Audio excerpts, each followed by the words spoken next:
Hi friends, welcome to our channel Srikanth mix. So మొత్తానికి అయితే అగ్ని పరీక్ష అనేది అయితే స్టార్ట్ అయిపోయింది. ఈ రోజు నుంచి స్టార్ట్ అయిపోయింది. మరి ఫస్ట్ ఎపిసోడ్ ఎలా ఉందనే మనము ఈ వీడియోలో మాట్లాడుకుందాం. ఇక్కడ నాకు వచ్చిన పాయింట్ ఏంటిదంటే, ఈ లీక్స్ వల్ల ఏ ఎపిసోడ్ గురించి చెప్పాలన్నా కూడా చిన్నపాటి ఇంట్రెస్ట్ అనేది రావట్లేదు. ఎందుకంటే ఆల్రెడీ ఎగ్జాంపుల్గా ఈరోజు రియల్గా షూట్ అనేది స్టార్ట్ అవ్వడంతో, సో ఈరోజు ఆ షూటింగ్లో ఏం జరిగిందనేది ఈవినింగ్ లోపు ఏమిటో లీక్ అయిపోతుంది. సో దానివల్ల ఏమైపోతుందంటే, ఇటు చెప్పేటోళ్ళకు సేమ్ టైం చూసేటోళ్ళకు కూడా పెద్ద అది అనేది ఉండట్లేదు అన్నమాట. ఆ కిక్ అనేది రావట్లేదు. ఎందుకంటే ఆల్రెడీ ఇలాంటి లీక్స్ ద్వారా సో ఎప్పుడైతే ఈ షో అనేది మళ్ళీ స్టార్ట్ అవుతుందో లేకపోతే టెలికాస్ట్ అవుతుందో ఆ టైంకి ఆ ఇంట్రెస్ట్ అనేది వాళ్ళలో జనరేట్ అవ్వట్లేదు మెయిన్గా. ఎందుకంటే ఈ లీక్స్ ఆల్రెడీ తెలిసినాయి కదా మనకి. ఈ లీక్స్ మళ్ళీ ఈ లీక్ ఆల్రెడీ తెలిసినాక షో చూస్తే మనకు వచ్చేది ఏముంటుందిరా బాబు, అనవసరంగా వేస్ట్ ఆఫ్ టైం అని చెప్పేసి ఇట్లా అనుకుంటారని నేను పర్సనల్గా అనుకుంటున్నాను అనమాట. ఎందుకంటే ఒక ఒక టాపిక్ పైన ఏదైనా కూడా ఎంత కాన్ఫిడెన్షియల్గా ఉంటే సో అది టెలికాస్ట్ అయినప్పుడు దాని మీద వచ్చేదాన్ని వెంబట మనం ఫీల్ అవుతాం అనమాట. ఏదో ట్విస్ట్ అని కానీ, లేకుంటే ఏదైనా సడన్ సర్ప్రైజ్ అని కానీ, లేకుంటే ఏదైనా సంథింగ్ ఏదైనా కానీ, అది షో అనేది మనకు రన్ అవుతుంటే అందులో వచ్చే డైరెక్ట్ చూడడంతో వచ్చే ట్విస్ట్ తోటి కంపేర్ చేస్తే ఆల్రెడీ తెలిసిన తర్వాతకి మళ్ళీ అదే మనం చూసినప్పుడు వచ్చే ట్విస్ట్ తోటి చూస్తే పెద్దగా ఆ మజా అనేది రాదు ఎప్పుడు కూడా. సో మరి నేను చెప్పేది మీలో ఎందరికీ యాక్సెప్ట్ చేస్తున్నానో కింద కామెంట్ చేయండి. ఎందుకంటే లీక్స్ అనేది బిగ్ బాస్ స్టార్టింగ్ నుంచి కూడా ఉన్నాయి. కాకపోతే బిగ్ బాస్ సీజన్ 9 అనేది చాలా పకడ్బందీగా చేస్తారని చెప్పేసి ఆల్రెడీ చాలా చెప్తున్నారు. కాబట్టి ఇప్పుడు అగ్ని పరీక్ష గురించి ఆల్రెడీ షూట్ ఎప్పుడో అయిపోయింది. ఈ రోజు నుంచి టెలికాస్ట్ అయిపోతుంది. సో ఈరోజు ఎపిసోడ్ ఫస్ట్ ఎపిసోడ్ స్టార్ట్ అయిపోయింది అనమాట. సో టెలికాస్ట్ అయిపోయింది. బట్ ఇది మ్యాటర్ ఎప్పుడో అంతకుముందుకే లీక్ అయిపోయింది అనమాట. అసలు ఈరోజు ఫస్ట్ డే షోలో ఆ షూట్లో ఏం జరిగింది. సో ఇక్కడ నవదీప్ అయితేనేమి, అభిజిత్, అలానే బిందు మాధవి వీళ్ళు ఆల్రెడీ జడ్జెస్గా వీళ్ళు వస్తున్నారు, జ్యూరీ మెంబర్స్గా. అలానే హోస్ట్ శ్రీముఖి ఇట్లా చెప్పడము. అలానే కంటెస్టెంట్స్ ఎవరైతే ఇప్పుడు కామనర్స్గా వస్తున్నారో 45 మెంబర్స్ నుంచి ఈ 45 మెంబర్స్లో ఎవరెవరు ఏ విధంగా బిహేవ్ చేసిండ్రు, సో వాళ్ళ పైన జడ్జెస్ అయినటువంటి ఈ 3 మెంబర్స్ చెప్పారు కదా, వాళ్ళ ముగ్గురు ఏ విధంగా ఫైర్ అయ్యారు, ఈ ప్రతి మ్యాటర్ కూడా ఇంతకుముందు ఆల్రెడీ లీక్ అయిపోయింది. సో ఇప్పుడు కొత్తగా మళ్ళీ స్పెషల్గా నేను ఏదో అంత చెప్పాలంటే ఏం ఉండదు. కాకపోతే నేనైతే ఈ లీక్స్ గురించి ఎలాంటి వీడియోస్ అయితే చేయలేదు. ఎందుకంటే నాకు కూడా అనిపించుండే ముందే చెప్తే దానిలో నాకు ఎక్కిపోతుంది. బట్ నా వంతు ప్రయత్నంగా అయితే లీక్స్ ఉన్నప్పటికీ కూడా మ్యాక్సిమం తగ్గించే ప్రయత్నం చేసుకుంటూనే ఇక్కడి నుంచి వీడియోస్ కూడా నెక్స్ట్ అప్డేట్ అంటే ఇప్పుడు బిగ్ బాస్ సీజన్ 9 స్టార్ట్ అయిన తర్వాత కూడా సో ఏమైనా ముందే మనకు క్లియర్గా ఇన్ఫర్మేషన్ ఉన్నా కానీ మ్యాక్సిమం అయితే ఎర్లీగా అయితే చెప్పడానికి అయితే నేను ప్రయత్నం చేయను. సో అందరిలాగా నాకు నేను ఎలా ఫీల్ అవుతానో సో సేమ్ మీరు కూడా అలాంటి ఫీల్ అనేది అది మీకు వస్తే నాకు కూడా మంచిగా అనిపిస్తుంది. ఎందుకంటే ఏదైనా కూడా ట్విస్ట్ అనేది ట్విస్ట్ లెక్కనే ఉండాలి తప్పించి దాన్ని లీక్ చేయడం ద్వారా లీక్ చేయడంతో దాన్ని మనం ఫీల్ అవ్వం అనమాట. సో ఇదైతే నా కాన్సెప్ట్, నేను అనుకుంటున్నాను, నా పర్సనల్ ఒపీనియన్. సో చాలామంది బిగ్ బాస్ ఇప్పుడు ఈ రివ్యూస్ చెప్పేటప్పుడు ప్రతి ఒక్కరు కూడా వాళ్ళ ఒపీనియన్ షేర్ చేసుకునే వాళ్ళందరికీ కూడా అంతో ఎంతో లీక్స్ అనేవి వాళ్ళకు ముందే వెళ్ళిపోతాయి. ఎందుకంటే వాళ్ళకు సబ్స్క్రైబర్స్ కౌంట్ అయితేనేమి, వ్యూవర్షిప్ అయితేనేమి, సో వీళ్ళకి చాలా పెద్ద లెవెల్ ఉంటారు వాళ్ళు. కాబట్టి వాళ్ళకు ప్రతి ఇన్ఫర్మేషన్ అనేది సో ఎమ్మటే వచ్చి ఫాస్ట్గా రీచ్ అయ్యింది వాళ్ళకు. బట్ మనకు అట్లా కాదు. అలా అని చెప్పేసి నేను ఆ ఒక్క రీజన్ తోటి నేనైతే ఇలాంటి ట్విస్ట్ అనేది రివీల్ చేస్తలేనంటే అది కూడా కాదు. బట్ నాకు ఇంట్రెస్ట్ లేదు మెయిన్గా చెప్పాలని. ఎందుకంటే కొన్ని వెబ్సైట్స్ అయితేనేమి, టెలిగ్రామ్ ఛానల్స్ అయితేనేమి, సో బిగ్ బాస్ గురించి ప్రతిసారి ఏదో ఒక ఇన్ఫర్మేషన్ లీక్ చేస్తున్నారు ఎవ్రీడే. చాలా కొన్ని ఈవెన్ ఇన్స్టాగ్రామ్ అని చెక్ చేసుకోండి, బిగ్ బాస్ గురించి చాలా ఇన్ఫర్మేషన్ లీక్ అయిపోతుంది. రేపు టెలికాస్ట్ ఏమైందో కూడా ఈరోజు ఇన్స్టాగ్రామ్ పేజెస్లో కూడా ఆల్రెడీ ఇన్ఫర్మేషన్ బయటకు వచ్చేస్తుంటారు అనమాట. సో అలాంటివి చూస్తా తప్పించి వాటి గురించి నేను పెద్దగా పట్టించుకోను. కాకపోతే ఇక్కడ ఫ్యూచర్లో చెప్తా కావచ్చు. బట్ ఇప్పుడు ఏదైతే ఉందో ఒక మంచి ట్విస్ట్ ఉన్న పాయింట్ ఉన్నప్పుడు అలాంటి వాటిని అయితే నేను మ్యాక్సిమం అయితే చెప్పకుండా ఉండే ప్రయత్నం అయితే చేస్తాను అనమాట. సో ఇది కామన్ అంటుందా నేను నా opinion. Same time Bigg Boss ఎవరైతే మేనేజ్మెంట్ ఉంటారో సో వాళ్ళు ఇలాంటి లీక్స్ పైన కొంచెము స్ట్రిక్ట్గా దాన్ని వాళ్ళు చూస్తే బాగుంటుంది. సో ఎందుకంటే బిగ్ బాస్ చూసే ప్రేక్షకులకు ఆ ఫీల్ అనేది కలుగుతూనే కదా హిట్ అయినా లేకుంటే ఫెయిల్యూర్ అన్న అయ్యేది. సో లోపల కంటెస్టెంట్స్ ఎంత బాగా ఆడినా కాదు, అప్పుడప్పుడు ఇలాంటి లీక్స్ వల్ల కూడా షో పైన ఇంట్రెస్ట్ కూడా పోద్దనేది సో నా ఒపీనియన్. బట్ మీరేమంటారో మీ ఒపీనియన్ అయితే కింద కామెంట్ చేయండి. ఇక మనకు ఇప్పుడు బిగ్ బాస్ 9 అగ్ని పరీక్ష గురించి మాట్లాడుకుందాం. అంటే బిగ్ బాస్ అగ్ని పరీక్ష గురించి. సో బేసిక్గా ఈ బిగ్ బాస్ అగ్ని పరీక్ష అసలు మొత్తం టోటల్గా కాన్సెప్ట్ ఏందనేది చాలామంది చెప్పిన వీడియోస్లలో. సో అందులో నేను కూడా కొత్తగా చెప్పేది ఏమి ఉండదు. ఏంటంటే కామనర్స్ని ఈసారి బిగ్ బాస్ సీజన్ 9లోకి తెస్తున్నారు కాబట్టి సో ఈ కామనర్స్కి అవకాశం అని చెప్పేసి మేనేజ్మెంట్ వాళ్ళు అనౌన్స్ చేయడము చాలామంది సో వాళ్ళ వీడియోస్ రూపంలో అయితే వాళ్ళ టాలెంట్ని అయితే చూపించుకున్నారు. సో ఇందులో ఫిల్టర్ చేసేసి ఓ 45 మెంబర్స్ కామనర్స్ని అయితే వీళ్ళు సెలెక్ట్ చేశారనమాట. సో ఈ 45 మెంబర్స్ నుంచి ఓ 15 మెంబర్స్ని మెగా ఆడిషన్స్ ద్వారా కొన్ని టాస్క్లు అయితేనేమి సంథింగ్ వాళ్ళైతే ఏ విధంగా అయితే ఆ 15 మెంబర్స్ని వీళ్ళు ఫిల్టర్ చేయాలనుకుంటున్నారో సో ఆ 15 మెంబర్స్ నుంచి 5 మెంబర్స్ని అయితే బిగ్ బాస్ సీజన్ 9లోకి అయితే పంపిస్తారు. ఇది కాన్సెప్ట్ మెయిన్గా. బట్ ఇది స్టే అంటే ఒక్కోటి స్టెప్ బై స్టెప్ ఒక ప్రాసెస్ లాగా నడుస్తూ ఉంటుంది. సో ఈ ప్రాసెస్ మొత్తం చూపించేది ఈ బిగ్ బాస్ అగ్ని పరీక్ష. సో టోటల్ కాన్సెప్ట్ ఏంటంటే అవుట్ ఆఫ్ 45 మెంబర్స్ 15 మెంబర్స్ని సెలెక్ట్ చేసేసి సో ఈ 15 మెంబర్స్లలో మళ్ళీ 5 మెంబర్స్ని హౌస్లోకి పంపిస్తారు. అంటే సీజన్ అంటే మనకి ఇది ఉంది కదా, ఇప్పుడు ఈ షో అవుతుంది కదా బిగ్ బాస్ అగ్ని పరీక్ష, దాని తర్వాతకి ఓటింగ్ అనే ప్రాసెస్ స్టార్ట్ అయింది. సో టాప్ 5 ఎవరు ఉంటారో వాళ్ళని డైరెక్ట్ బిగ్ బాస్ సీజన్ 9లోకి అయితే యాజ్ ఏ కామనర్స్కి అయితే హౌస్లోకి పంపిస్తారు. ఇది బిగ్ బాస్ వాళ్ళు చెప్పినదే, ఇది మ్యాటర్ ఇది. సో టోటల్గా బిగ్ బాస్ అగ్ని పరీక్ష టోటల్ కాన్సెప్ట్ ఏందనేది.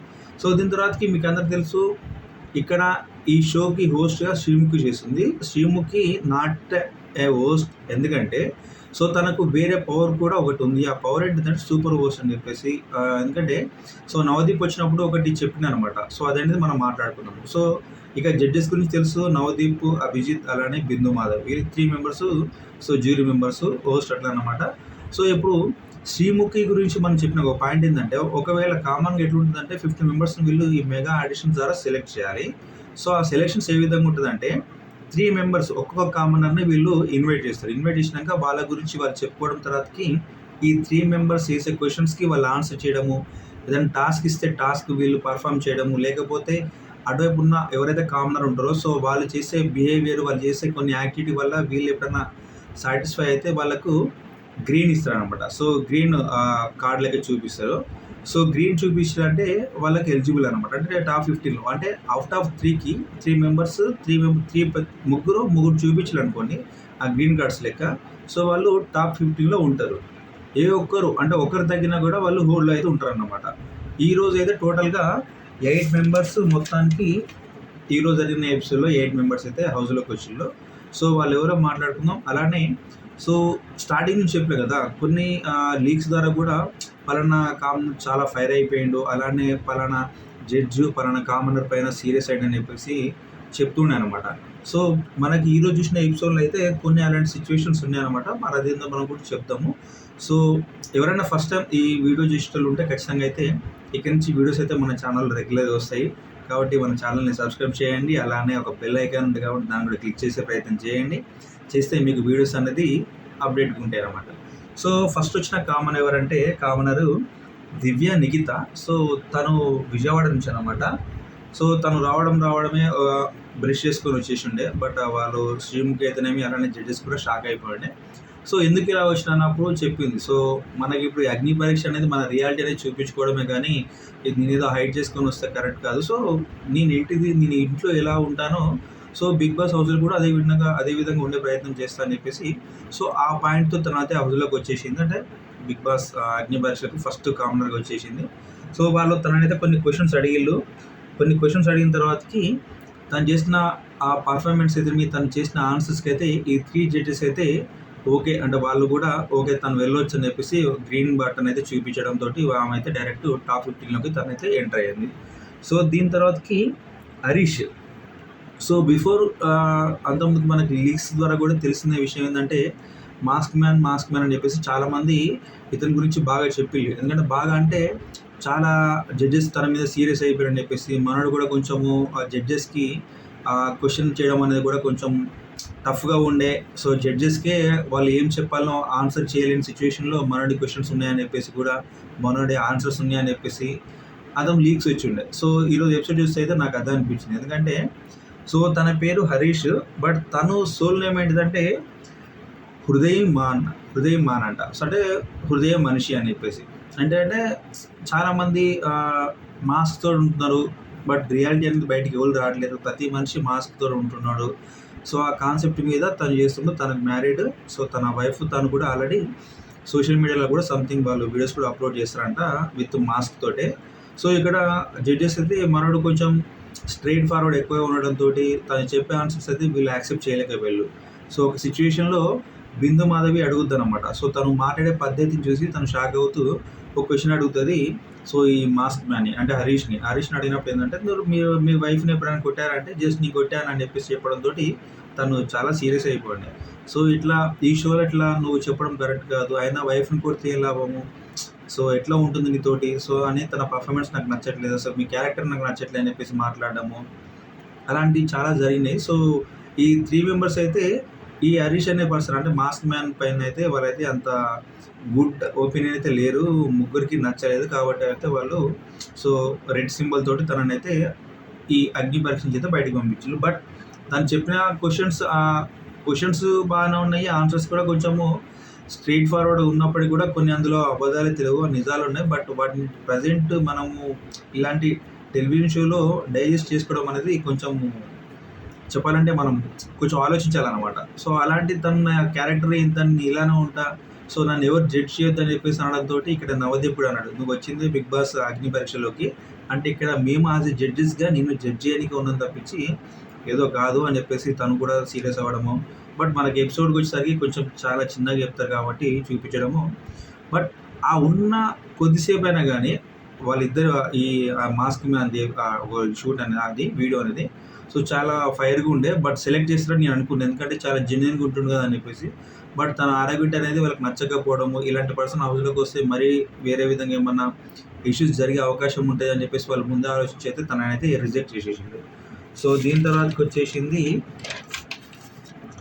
కేతమ్మ. సో తను నల్లగొండ నుంచి అనమాట, లైక్ అయినా మన గంగవ్వ లెక్క. సో కళ్ళు గౌడ్, సో బోనం పట్టుకొని వచ్చేసింది. సో తను బాగా మాట్లాడుతుంది, యాక్టివ్గా ఉంటుంది. బట్ ఈ 3 మెంబర్స్ డిసైడ్ చేసింది ఏంటంటే హౌస్ అనేది చాలా కాంపిటేటివ్గా ఉంటుంది. సేమ్ టైం ఏంటంటే ఇంత ఓపెన్గా మాట్లాడుతున్నావు అమ్మ నువ్వు చాలా మంచిదని, బట్ నీలాంటి వాళ్ళు హౌస్లో ఉంటే సర్వే అవ్వలేరు. ఎందుకంటే ఆల్రెడీ లాస్ట్ టైము సీజన్ 4లో నేను ఉన్నప్పుడు అంటే అభిజిత్ మాట్లాడుతుండే మాటలు. సో గంగా వచ్చినప్పుడు కూడా లోపల ఏసీ ఉంటే చాలా కూల్గా ఉంటుంది, తట్టుకోలేము ఆ ఏసీని అని చెప్పేసి అంటే నేను ఏడైనా ఉంటుంది సార్ అని చెప్పేసి అని చెప్పడము. బట్ వాళ్ళు కన్విన్స్ అవ్వలేదు. సో మాట్లాడే విధానం చాలా బాగుంది. అలానే ప్రతి క్వశ్చన్కి తను ఆల్రెడీ ప్రిపేర్ అయిందని చెప్పేసి కూడా వాళ్ళకి అర్థమైపోతుండే. బట్ తన హౌస్లోకి వెళ్తే సర్వే అవ్వడం అనేది పాసిబుల్ కాదు, చాలా ఇబ్బంది పడుతుంది. ఈ ఏజ్లో తను ఇబ్బంది పడడం మాకు నచ్చట్లేదు అనే కాన్సెప్ట్ తోటి అయితే కేతమ్మని అయితే వీళ్ళైతే యాక్సెప్ట్ చేయలేదు. బిందు అండ్ నవదీప్ ఏమో రెడ్ ఇచ్చిళ్ళు, అభిజిత్ ఒకడైతే గ్రీన్ ఇచ్చిండు. బట్ తనైతే హోల్డ్లో ఉంది, రిజెక్ట్ అయితే టోటల్ కాదు. బట్ ఎందుకంటే 3 గ్రీన్ ఉంటేనేమో డైరెక్ట్ టాప్ 15లో ఉన్నట్టు, 3 కన్నా తక్కువ 2 or 1 ఉంటే ఖచ్చితంగా అయితే వాళ్ళు హోల్డ్లో ఉంటారు. అంటే హోల్డ్లో అంటే ప్రతి ఒక్కరికి కూడా 3 రావు కాబట్టి సో మళ్ళీ ఎవరైతే ఈ 2 or 1 ఉంటాయి కాబట్టి మళ్ళీ ఇందులో వాళ్ళని ఫిల్టర్ చేసేసుకొని 15లోకి తీసుకుంటారు అనమాట. ఇది కామన్గా ప్రాసెస్. సో ఆ విధంగా చూసుకుంటే కేతమ్మ అయితే హోల్డ్లో ఉన్నట్టు చెప్పేళ్ళు. సో నెక్స్ట్ ప్రియా అని చెప్పేసి ఒక అమ్మాయి వచ్చింది కర్నూలు. సో చాలా బాగా మాట్లాడింది. అలానే తనతోటి కోల్డ్ డిప్స్ అని చెప్పేసి అంటే ఐస్ క్యూబ్స్ ఉంటాయి కాబట్టి వాటిని ఒక బౌల్లో పెట్టేసి అలా వాటర్ కలిపి అట్లా వాటర్లో ఐస్ క్యూబ్స్ వేసేసి సో ఇక కొన్ని క్వశ్చన్స్ టాస్క్ ఇచ్చింది, శ్రీముఖి టాస్క్ ఇచ్చింది. సో మేము క్వశ్చన్స్ అడుగుతాం నువ్వు ఆన్సర్ చేయాలని చెప్పేసి. బట్ ఫన్నీగా ఉండే. బట్ తననైతే వీళ్ళు యాక్సెప్ట్ చేయలేదు, ఆల్మోస్ట్ రిజెక్ట్ కాదు. ఎందుకంటే ఒక గ్రీన్ కూడా వచ్చిందనమాట. నవదీప్ గ్రీన్ ఇచ్చిండు, నవదీప్ గ్రీన్ ఇచ్చిండు అండ్ బిందు గ్రీన్ ఇచ్చింది, అభిజిత్ ఒకటి రెడ్ ఇచ్చిండు. సో తను కూడా హోల్డ్లో ఉంది. So Priyanka next multi starrer Manmatha Raja. So చాలామందికి ఈ బిగ్ సినిమా థియేటర్ దగ్గర రివ్యూస్ చూసేటప్పుడు ఈ పర్సన్ చాలామంది చూసి ఉంటారు. ఒక డైలాగ్ చెప్తా, కింది స్థాయి వాళ్ళకి అర్థం కాదు, ఇది అర్థం కావాలంటే మినిమం డిగ్రీ చేసి ఉండాలని చెప్పేసి ఒక డైలాగ్ చాలా ఫేమస్ ఉండే. సో ఆ పర్సన్ అనమాట, ఈ డైలాగ్ చెప్పిన పర్సన్ ఎవరైతే ఉన్నారో సో అదే పర్సన్ గురించి మనం మాట్లాడుకుంటున్నాము. బట్ ఇక్కడ హౌస్లోకి వచ్చేసినప్పుడు మీ టాలెంట్ ఎంతో చూపించే ప్రయత్నం చేయాల్సింది తప్పించి, ఎందుకంటే చాలామందిని ఫిల్టర్ చేసి సో 45 మెంబర్స్లో మిమ్మల్ని హౌస్లోకి తీసుకురావడం అనేది చాలా గ్రేట్ అనుకున్నప్పుడు, అంటే మనం ఆ పొజిషన్ ఆ 40 మెంబర్ 45 మందిలో మనం ఉన్నప్పుడు సో మనలో ఉన్న ఏదైతే ఆ ఆర్ట్ అయితేనేమి, లేకుంటే ఆ టాలెంట్ అయితేనేమి, ఆ స్కిల్ అయితేనేమి, సో వీటిని ఆ జడ్జెస్ ముందు మనము ప్రూవ్ చేసుకోవాలి, చూపించుకోవాలి. అంతేగాని వాళ్ళని రిక్వెస్ట్ చేసేసి వాళ్ళ కాళ్ళ మీద పడుకుంటా పోతే సో జడ్జెస్ అయితే అసలు యాక్సెప్ట్ చేయరు. ఎందుకంటే వాళ్ళకి కావాల్సింది నీలో ఉన్న టాలెంట్ ఏంటిది, నువ్వు హౌస్లోకి వెళ్తే నువ్వు ఏం చేయగలుగుతావు, ఏ విధంగా నీ నుంచి బిగ్ బాస్ వాళ్ళు స్టఫ్ తీసుకుంటారు. సేమ్ టైము ఈ ఆడియన్స్ అయితే ఎక్స్పెక్ట్ చేస్తారు కదా, కామన్గా బిగ్ బాస్ సీజన్ 9 అంటే అయితేనేమి లాస్ట్ సీజన్ కన్నా ఇప్పుడు ఎక్కువ ఉండాలనుకుంటారు. సో అలాంటిది కంటెస్టెంట్స్ సెలెక్ట్ చేయడం అనేది కామనర్స్ నుంచి వీళ్ళకి రెస్పాన్సిబిలిటీ ఇచ్చినప్పుడు వీళ్ళు చాలా టఫ్గా ఉంటారు అనమాట. ఎందుకంటే వీళ్ళకి కూడా ఆల్మోస్ట్ ఒక పెద్ద టఫ్ అన్నమాట. ఎందుకంటే ఏదో వీళ్ళకి అవకాశం వచ్చింది కాబట్టి మేము ఎవరిని పడితే వాళ్ళని సెలెక్ట్ చేస్తామంటే రేపు రోజు దాంతో వచ్చిన నెగిటివిటీని కూడా వీళ్ళు ఆల్మోస్ట్ తీసుకోవాల్సి వస్తుంది. అరే ఏంద్రా ఇలాంటి వాళ్ళని సెలెక్ట్ చేశారని చెప్పేసి కూడా డెఫినెట్గా బయట నుంచి ఒక టాక్ వస్తుంది. కాబట్టి వీళ్ళు ఇక్కడ సెంటిమెంట్ అయితే అసలు ఆలోచించలేదు. ఎందుకంటే ఇక్కడ ఈ మన్మథరాజా అంటే ఈ పర్సన్ ఇక్కడికి వచ్చేసినాక వాళ్ళని రిక్వెస్ట్ చేయడము, సో తన బ్యాక్గ్రౌండ్ ఫ్యామిలీ గురించి మాట్లాడుకోవడము, సో నేను అనాథ లెక్క అని చెప్పి పోర్ట్రే చేసుకోవడము, సో ఇవన్నీ చెప్పడంతో వాళ్ళైతే చూసి విని బాధపడరు తప్పించి కూడా ఇవి బిగ్ బాస్ హౌస్లోకి అయితే ఏమాత్రము క్వాలిటీస్ అయితే కావని చెప్పేసి చెప్పిళ్ళు. సేమ్ టైం ఏంటంటే బిగ్ బాస్ సీజన్ 9లో తనని తీసుకోవాలని చెప్పేసి కూడా మనోడు అన్నపూర్ణ స్టూడియో ముందు కూడా చిన్నపాటి ధర్నా అయితే చేసిన అనమాట. సో ఎందుకు నువ్వు ధర్నా చేసినావు అని చెప్తే ఇలాంటి సోషల్ మీడియాలో ఇలాంటి హైలైట్ అయితే ఖచ్చితంగా అయితే ఈ వీడియో నాగార్జున సార్ దగ్గరికి వెళ్ళే అవకాశం ఉంటుంది. సో తద్వారా నాకు బిగ్ బాస్లోకి వెళ్ళే ఛాన్సెస్ కొంచెం ఎక్కువగా ఉండే అవకాశం ఉంటుంది కదా అని చెప్పేసి ఆ ప్లాన్తో చేసి ఉండే. బట్ అభిజిత్ అయితే డైరెక్ట్ చెప్పిండు, సో నువ్వైతే అన్ఫిట్ నీకు వర్కౌట్ అవ్వదు అని చెప్పేసి చెప్పిండు. సేమ్ టైం వాళ్ళిద్దరు కూడా సేమ్ అదే చెప్పిల్లు అనమాట. సో ముగ్గురు రెడ్ ఇచ్చేసిళ్ళు unfit for Bigg Boss season 9 అని చెప్పేసి. సో దీని తర్వాతకి సయ్యద్ అబూ బకర్ అని చెప్పేసి, సో తను రైల్వే కోడూరు అయితే మంచి మోడల్, ఫిట్నెస్ పరంగా చూసినా కూడా చాలా బాగున్నాడు. కాకపోతే ఏంటంటే ఇక్కడ ఈ 3 మెంబర్స్లో అభిజిత్ అండ్ నవదీప్ అయితే వీళ్ళిద్దరు ఇంప్రెస్ అయ్యారు. బట్ లిటిల్ బిట్ బిందు మాధవ్ అయితే ఎక్కడో అంత కాలేదన్నమాట. సో ఎక్కడ నాకు డౌట్ కొడుతుండే, ఇంకా ఏదో సంథింగ్ మిస్ అయిపోతుందని చెప్పేసి అట్లా చెప్పిళ్ళు. సేమ్ టైం నవదీప్ కూడా సో నీ కష్టానికి నేను గ్రీన్ ఇస్తున్నా తప్పించి ఇక్కడైతే నువ్వు పెద్దగా పర్ఫామ్ అయితే ఏం చేయలేదు, దట్టు నువ్వు హౌస్లోకి వెళ్ళే అంత టాలెంట్ అయితే ఇప్పుడు నువ్వు చూపించినట్లయితే నాకు ఎక్కడ కనబడలేదు, బట్ నెక్స్ట్ ప్రాసెస్లోకి వెళ్ళినాకైతే నీకు అవకాశం ఇస్తాను చెప్పేసి ఇక్కడ నవదీప్ చెప్పింది. సేమ్ టైం అభిజిత్ కూడా ఏదో ఒక ఛాన్స్ ఇస్తాను నీకు, నెక్స్ట్ ఛాన్స్లో అన్నా కూడా నువ్వు ప్రూవ్ చేసుకో అన్నట్టు వాళ్ళు ఇచ్చేసిళ్ళు. సో ఇక్కడ బిందు మాధవ్ కూడా తనకైతే గ్రీన్ ఇచ్చింది, ప్రస్తుతానికి తను కూడా హోల్డ్లో ఉన్నట్టు. సో నెక్స్ట్ వచ్చేసి మాధురి విశాఖపట్నం. సో మాధురి విశాఖపట్నము, సో తను ఒక ఇన్ఫ్లుయెన్సర్, సేమ్ టైం ఏంటంటే ఒక మోడల్ కూడా. బట్ తన పర్ఫార్మెన్స్ అంత బాగా నచ్చలేదు వీళ్ళకు. సో ఈ 3 మెంబర్స్కి నచ్చకపోవడంతో అయితే తనను రిజెక్ట్ చేసిళ్ళు. సో దీని తర్వాతకి ఈ ఎపిసోడ్కి హైలైట్ అయిన కంటెస్టెంట్ ఎవరన్నా ఉన్నారా అంటే కామనర్ ఎవరన్నా ఉన్నారా అంటే ప్రసన్న అని చెప్పేసి మల్టీ టాలెంటెడ్ పర్సన్ అనమాట. So video editor, photographer, Photoshop, designing, so అలానే అథ్లెట్, అలానే సో మనోడు కొంచెం ఫిజికల్లీ హ్యాండిక్యాప్డ్. బట్ తను చెప్పిన స్టోరీ అనేది చాలామందికి ఇన్స్పిరేషనల్గా ఉంటుంది. సేమ్ టైం మనం చూస్తున్నంతసేపు కూడా ఇలాంటి సిచ్యువేషన్లో మనం గివప్ ఇవ్వకుండా లైఫ్ అనేది ఇంకా ఉంటుంది, అక్కడనే కాదు మనం ఆగిపోవాల్సిన అవసరం లేదు, మన కోసం ఇంకా చాలా ఉంటుంది అని చెప్పేసి తను చెప్పిన స్టోరీ తర్వాతకి అర్థమైపోయింది చాలామందికి. సో ఎవరైనా చూడకపోతే మళ్ళీ ఒకసారి చూడండి, అంత బాగుంది మనది ఈ స్టోరీ, చాలా మోటివేట్ చేస్తుంది మనల్ని కూడా. ఏదో జరిగిందని చెప్పేసి అక్కడనే ఆగకుండా ఇంకా ముందుకెళ్ళే అవకాశం ఉంటుంది. దీంతో నేను అయిపోలేదు, సో ముందుకెళ్ళాలంటే ఇంకా నాలో ఉంది కాబట్టి దాన్ని బయట తీయాలనే అది ఉంటే పట్టుదల అనేది సో తను చెప్పిన స్టోరీలో బాగుంది. ఈవెన్ జడ్జెస్ అయితేనేమి శ్రీముఖ్ కూడా ఈ 4 మెంబర్స్ అయితే కూడా చాలా ఇన్స్పైర్ అయిపోయారు అనమాట. సో తను మాట్లాడిన విధానానికి, తను చెప్పిన స్టోరీ అంటే రియల్ స్టోరీ, తను ఫేస్ చేసింది, తను ఏ విధంగా తనకు యాక్సిడెంట్ అయింది, ఆ యాక్సిడెంట్లో ఒక లెగ్ ఏ విధంగా పోయింది, ఆ లెగ్ పోయిన తర్వాత కూడా తను ప్రజెంట్ ఈ పొజిషన్కి ఏ విధంగా వచ్చిండు, మధ్యలో ఎలాంటి సిచ్యువేషన్స్ని ఫేస్ చేసిండు, సో ఎలాంటి ఆ స్ట్రగుల్ని ఫేస్ చేసిండు, సో ఇవన్నీ చెప్పడంతో వాళ్ళు నిజంగా చాలా అప్రిషియేట్ చేసారు అనమాట. సో లాస్ట్లోకి వచ్చేటప్పుడు నవదీప్ అండ్ అలానే అభిజిత్ కూడా ఇద్దరు వచ్చేసి తనకి దగ్గరికి వచ్చేసి అప్రిషియేట్ చేసిండు. నిజంగా చూస్తుంటే నాకు కూడా చాలా బాగా అనిపించింది.